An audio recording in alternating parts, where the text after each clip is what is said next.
ശിരൂരിലുണ്ടായ മണ്ണിടിച്ചിലിൽ അർജുനൊപ്പം കാണാതായ ജഗന്നാഥിന്റെ കുടുംബം സമരത്തിനൊരുങ്ങുന്നു.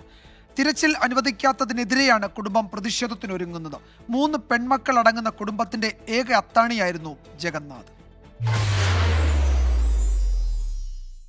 ശിരൂരിലെ ദുരന്ത മേഖലയിൽ നിന്ന് 500 മീറ്റർ മാറിയാണ് ജഗന്നാഥിന്റെ വീട്.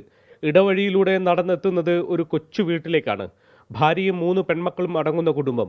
മൂത്ത മകളെ വിവാഹം ചെയ്തയച്ചു. ഇനി 2 പേർ കൂടിയുണ്ട്. ജഗന്നാഥിന്റെ ഭാര്യയുടെ സഹോദരനാണ് ദുരന്ത മേഖലയിലെ ചായക്കട നടത്തിയിരുന്ന ലക്ഷ്മണ. അവിടെ 300 രൂപ ദിവസക്കൂലിക്ക് ജോലി ചെയ്താണ് ജഗന്നാഥ് കുടുംബം പോറ്റിയിരുന്നത്. മുറ്റത്തെ കിണർ നിർമ്മിക്കാനെടുത്ത 2 ലക്ഷം അടക്കം 4 ലക്ഷം രൂപ കടമുണ്ട്. Government is saying that without finding dead body you can't give any amount or any death certificate. You can't give anything like that. They are telling you should get any identity, then only they will give amount or a certificate like that. മൃതദേഹം കണ്ടെത്താത്തതിനാൽ സർക്കാർ സഹായമൊന്നും ഇവർക്ക് കിട്ടിയിട്ടില്ല. താൽക്കാലിക അടിസ്ഥാനത്തിൽ മക്കളിൽ ഒരാൾക്ക് ജോലി വാഗ്ദാനമുണ്ട്.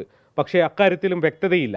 ഒരു മലയാളി കൂടി അപകടത്തിൽപ്പെട്ടതുകൊണ്ട് മാത്രമാണ് തെരച്ചിൽ ഇത്രയെങ്കിലും നടന്നതെന്ന് ഇവർക്ക് നല്ല ബോധ്യവുമുണ്ട്.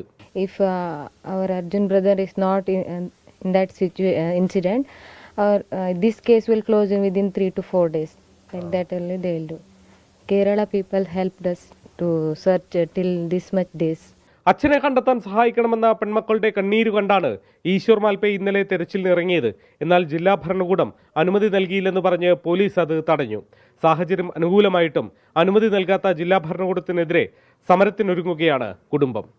ശിരൂരിൽ നിന്നും വരുൺ വടശ്ശേരിക്കരയ്ക്കൊപ്പം ശ്രീനാഥ് ചന്ദ്രൻ, 24.